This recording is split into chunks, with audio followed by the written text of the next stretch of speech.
Dans cette vidéo de formation de l'Évaluation canadienne de la littératie physique, nous verrons comment mesurer l'endurance cardiovasculaire avec la course navette Pacer. Équipement requis pour la course navette. Du ruban à mesurer, du ruban adhésif pour le gymnase, un gymnase assez grand pour installer un parcours de course de 15 mètres ou de 20 mètres et suffisamment d'espace pour tourner à chaque bout, un radio ou un système de son avec lecteur de disque, le disque FitnessGram Pacer et 20 cônes. Si vous n'avez pas le disque du Pacer, vous pouvez trouver l'enregistrement audio en ligne, tant pour la version de 15 mètres que pour celle de 20 mètres.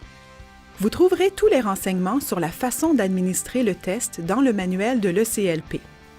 Vous y trouverez aussi les instructions qui doivent être lues aux enfants.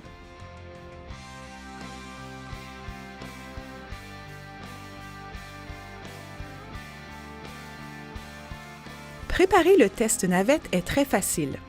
Tracez 2 lignes au sol à 20 mètres l'une de l'autre, à l'aide de rubans de gymnase collés sur le plancher et de cônes.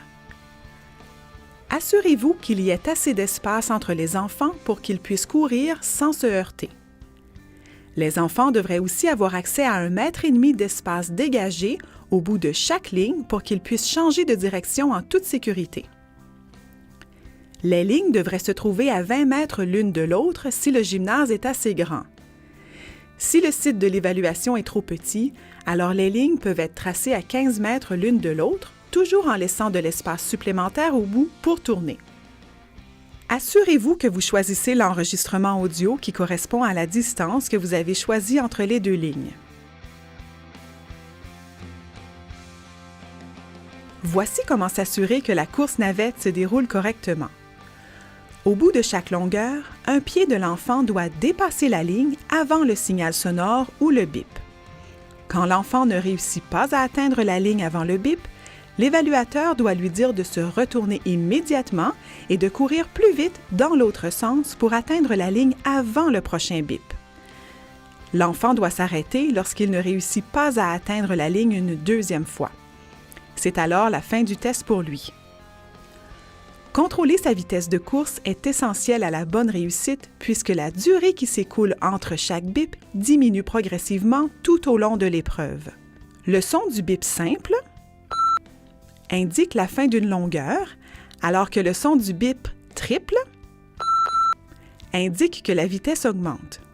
Assurez-vous de bien faire comprendre aux enfants dès la première fois que le triple bip est exactement comme un bip simple et qu'ils doivent donc continuer à courir lorsqu'ils l'entendent.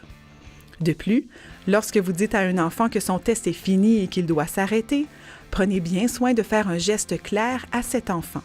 Sinon, les autres pourraient aussi croire qu'ils doivent s'arrêter, ce qui pourrait interrompre leur rythme et nuire à leur performance. Voici quelques éléments à surveiller pendant la course navette. Placez le lecteur de disque sur une surface dure pour éviter que le disque saute pendant que les enfants courent. Assurez-vous que les enfants attachent bien leurs chaussures avant de commencer. Si un enfant s'arrête pour attacher son soulier, son test est terminé. Assurez-vous que les enfants demeurent dans le même couloir de course du début à la fin pour éviter de les confondre au moment d'inscrire leurs résultats. Retour au calme. Dès que les enfants terminent la course, assurez-vous qu'ils continuent de marcher de 1 à 5 minutes pour une période de retour au calme. Un évaluateur prend note du résultat de chaque enfant. Il doit inscrire le nombre de longueurs complétées par l'enfant lorsqu'il n'a pas réussi à atteindre la ligne avant le bip une 2e fois. Comptez la première longueur non complétée, mais pas la 2e. Voilà comment administrer la course navette Pacer.